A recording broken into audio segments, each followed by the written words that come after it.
Ibig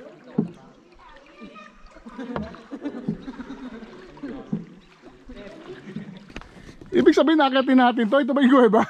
Teka. Hindi yata ako prepared.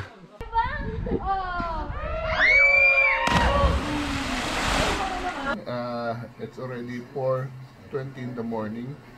Tayo ay pupunta ngayon sa Maramo River sa Norsagaray. Pero bago muna, breakfast muna tayo. And then mamaya magkita-kita tayo. So may kung sarap ang niluto. Yan ang aming breakfast.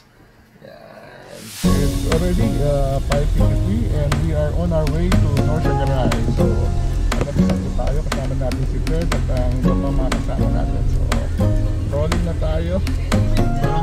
Sa Jose del Monte.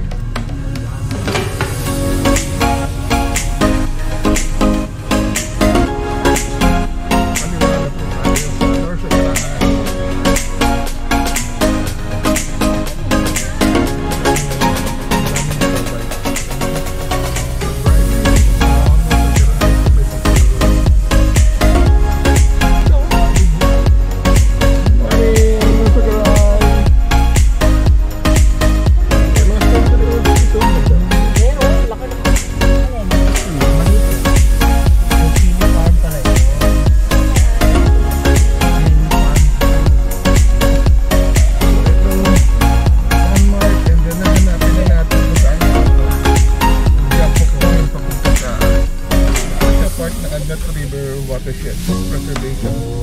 So after the San Mateo Junction, kakaliwa ulit tayo dito sa isang maliit na road, papasok na sumalapit sa river.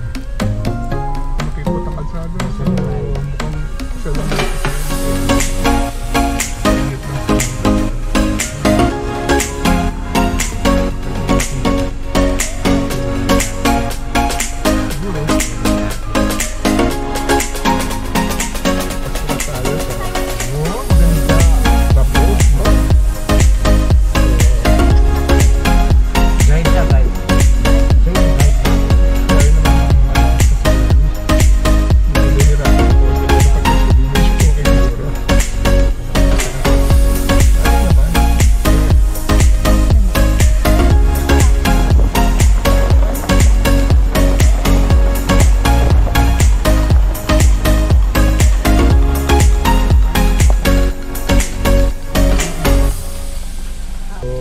parking site naman, pero limitado lang pwedeng puparada.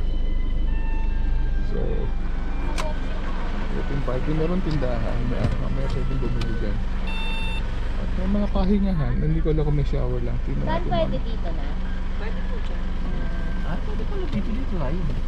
So nag-i-start na tayo mag-trekking papunta sa jump off point sa river. So mula dyan sa Karatula, so kanan ang daan. At dyan tayo nag-park. So maglalakad-lakad tayo. So siguro may banlawan dyan. Hindi pa ako sigurado. Pero may tindahan, may pwedeng kainan mamaya. Yan ang ating pupuntahan. Ang ganda ng trail. Sana madali lang, malalaman natin mamaya.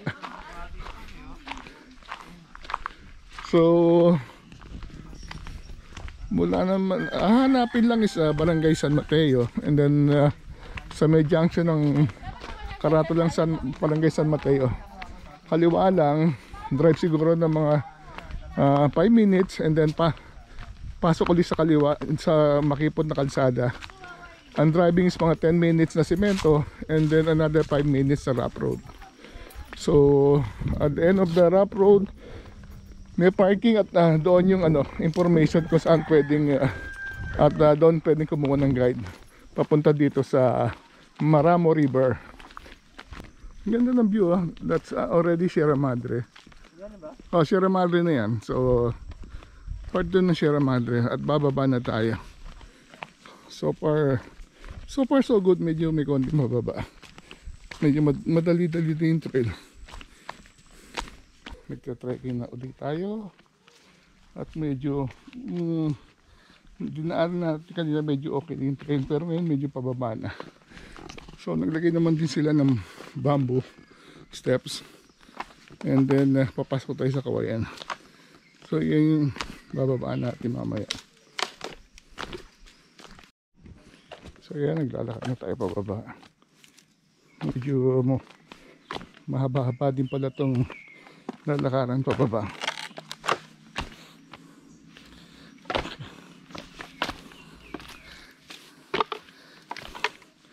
May mga magagandang rocks, oh.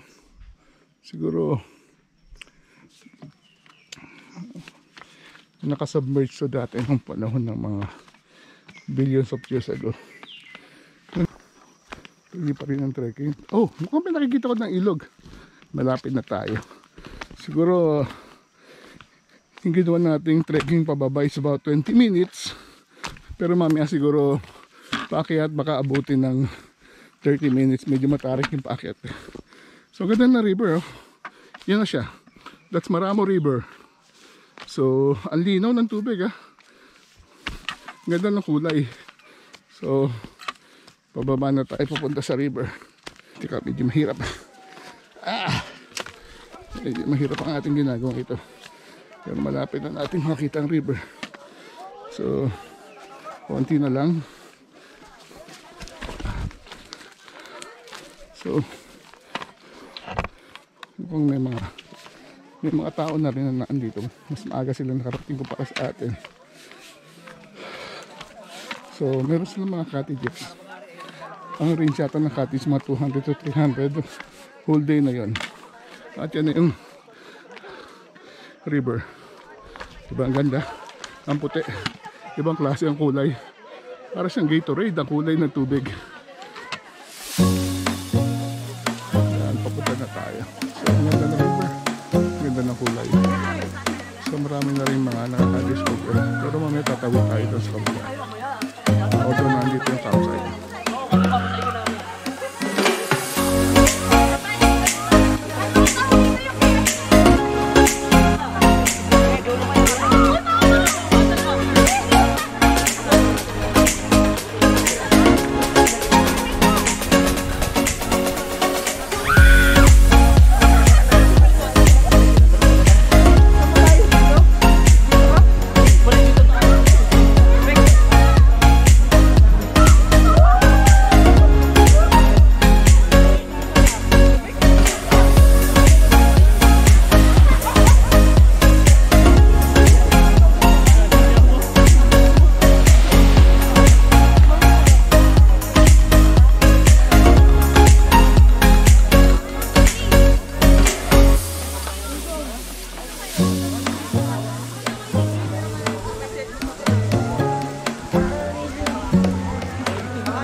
Ay nako. Kapi tayo. Uy, tingin ka. Uy, ote. Kaya nga titignan natin eh. Kape. Habang nasa tabing ilog. Nandito pala si ate. Ate, ano pangalan mo? Regine Lagman. Si Regine Lagman, siya ang ating guide. So magkwento ka lang konti. Saan ba nagmula itong Maramo River? Bakit Maramo? Ano ibig sabihin ng Maramo? Sabihin po kasi, sinabi kong maramo, maramo pa talaga dito. Sobrang damo po. Madamo ba? Pwede naman. Pwede naman. Madamo pa. Ba tinawag Maramo? Kasi sila mahilig sa art. Pero kailan nag-umpisa yung tourism dito? Ay, ano lang po, 1 month ago. 1 month ago? Paano na-discover ito? Na-discover po to nung yung isa pong vlogger na batang babae, si Kiana po. Oo. Yun po, doon po nag-trending, kaya dinagsana po kami ng... Ngayon, matandang, parang ibig mo sabihin Matandang vlogger na ngayon. Vlogger naman ngayon. So, pupunta tayo sa isang cave. Ay, isang cave sa actually walking distance lang mula dito sa area, sa picnic area. So hanapin natin kung nasaan siya. So maraming biker na bumababa. So nakita niyo yung mga bike nila. So ito na yan. Uy, asan yung ano mo? So kaya namang ibaba dito ng mga bisikleta. Downhill nga lang. Baka hindi pwede yung mga ordinary bikes. Hinahanap natin isang cave. Dito lang daw. Nandito na tayo sa Kawayanan. Dito lang siguro sa area na ito.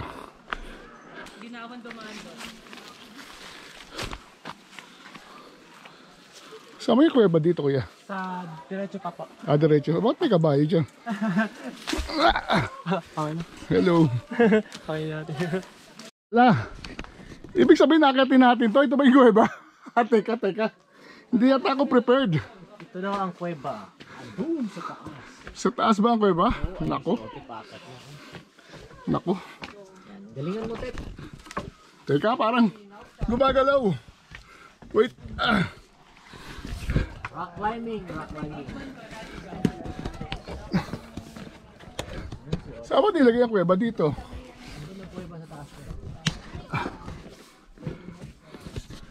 Yan na? Dito raw eh. Sabi? Siguro. Teka.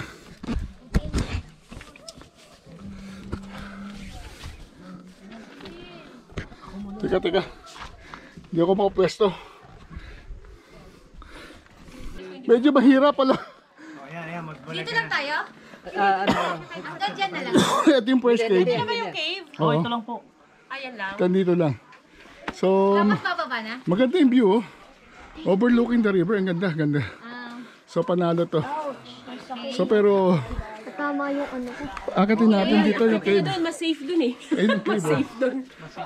Oh, yeah, mas safe. Buhay itong ginagawa natin. May Hoy! arthritis ka, may goodness Ano ka. yung pinaggagawa mo dyan?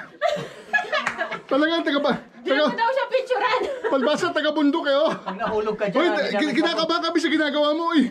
Yan. Ang taas niya no. Matibay-tibay pa Baka na mabali, ha? Ang kahoy na yan. Tubig dun.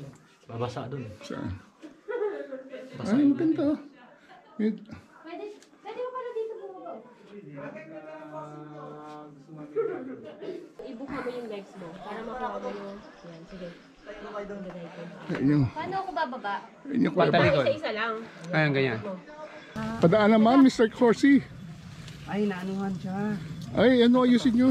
Ano siya, naipit? Ayun na yun. Hindi, ayun o, naipit Yan. ko kanya. Ayan, si Otep po. Ayan. So to? Ayun. Ay, happy tayo. Ayan. Yung kumakain siya. Ah. Okay lang ba sa diet niya yan? Snob siya. Kaya nga siya Vegetarian dito ba yung siya? standby para Ano ang kabayo ba? Vegetarian? Oo. Vegetarian yan. Ate, magkano sopa? 20. 20. Pabigyan. May sopa silang tinda dito ha. Tingnan nyo. Masarap pa yan ha. Oo, mainit na mainit oh. Panalo to. Saka makakita kung makakain ng sopa sa tabing ilog. Anyway, pasakay na kami. It's our turn. So ito ng ating bansa. Sana kasya tayo. Ay.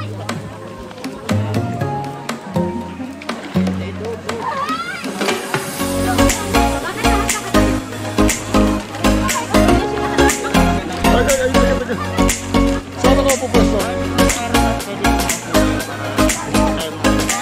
Saan?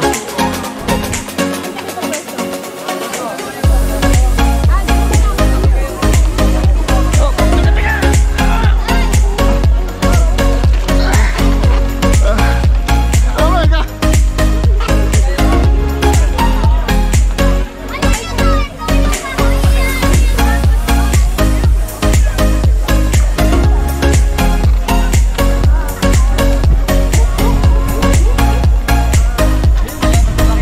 Ay, no. Sarap.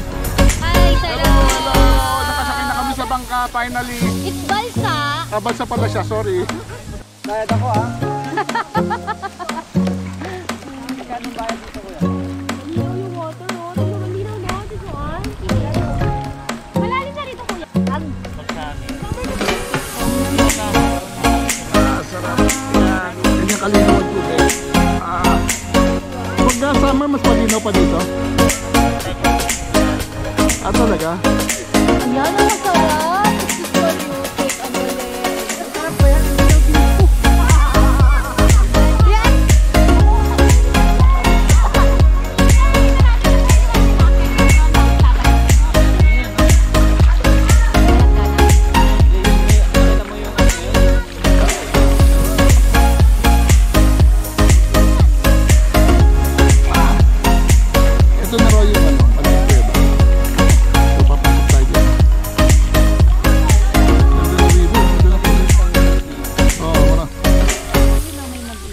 mga tao sa taas eh, oh. Dapat Wala rin sa... Oh, ayan yung kuweba. Ang ganda ng kuweba. Ang ganda, oh. Grabe, panalo to, panalo. Kuya, laki ng kuweba, no? Meron tayong guide. Guide? Kuya, ga-guide mo kami? Wala ka madulas po eh. Dito, kuya. Oo, pataas dito. Nga, medyo madulas nga. Teka. Dito daan. Magapang pala. Uy, dahan-dahan kayo kasi ano, Lane. Andayin niyo muna silang mauna bago kayo sumunod. Lane. Medyo mahirap pero pala. Okay. Nandiyan yung ano, magandang view natin. Yan, oh.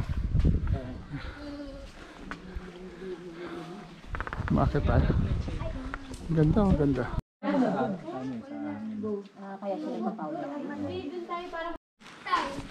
Eh, hakit tayo dito. Maganda raw dito sa taas ito. So, tingnan natin. Sana, puro pahirap ng ginawa natin na to, oh. Okay.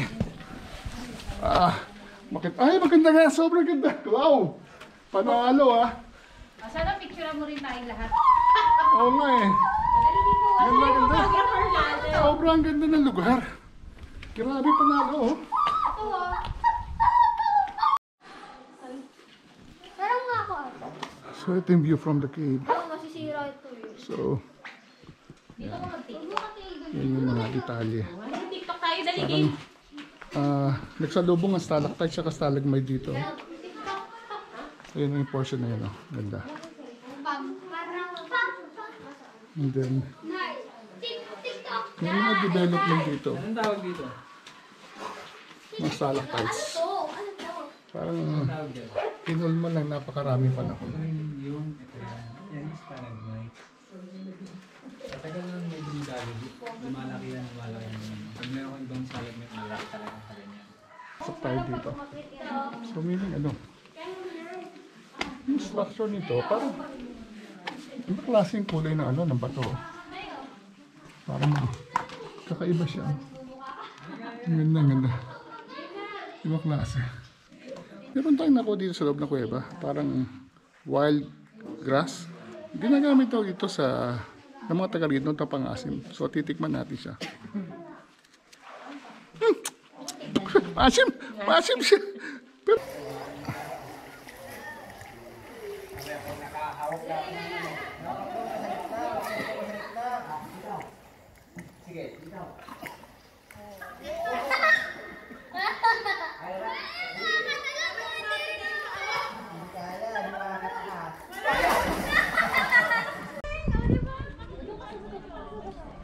Tatalon dito kami. Tatalon dito. Baseball. Oh, di ba? Oh.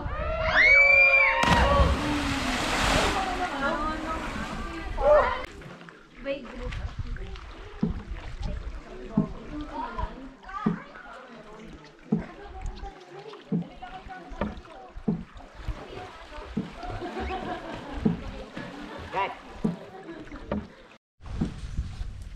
Napakatahimik, oh.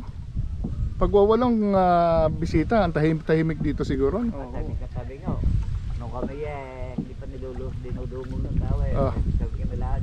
Kayo lang dito. Oo, kumuha lang ng mga ano nila. Ang ganda, oh.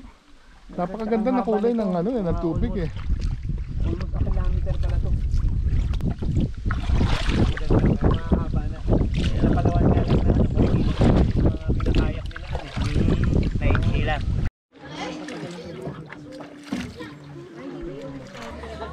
Ay, natapos na rin namin ang lahat ng pwedeng gawin dito sa